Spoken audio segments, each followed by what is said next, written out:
Colin and I didn't get pictures of our apartment when we moved in, so it's our word against our landlords when it comes to general wear and tear. That's why we've created an elaborate network of alibis to prove that we're not responsible for stuff like that big bike tire scuff on the wall over there.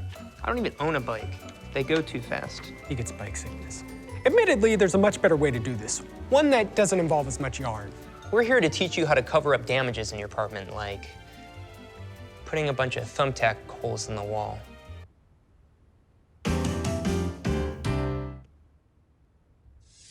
In any apartment, things are gonna happen to your walls, whether they be self-inflicted or accidental. For example, Decorations, in-house bar game, general frustration, and neuroses. thankfully, your security deposit isn't at stake with a couple of friends. Spackle, and another quick montage.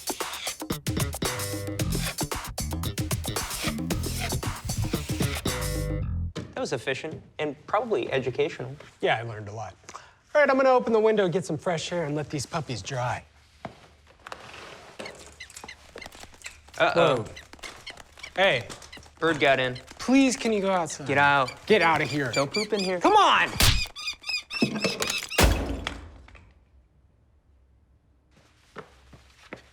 Dang, the bird put a dent in the wall.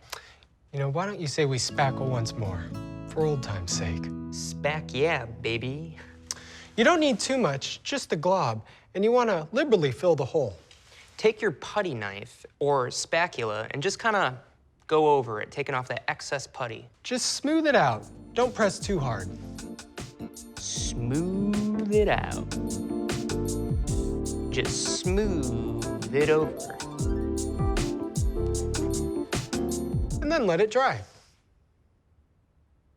After it's all dry, you're gonna wanna take some fine-grained sandpaper and give it a couple little circles. Till it's real smooth. Smooth.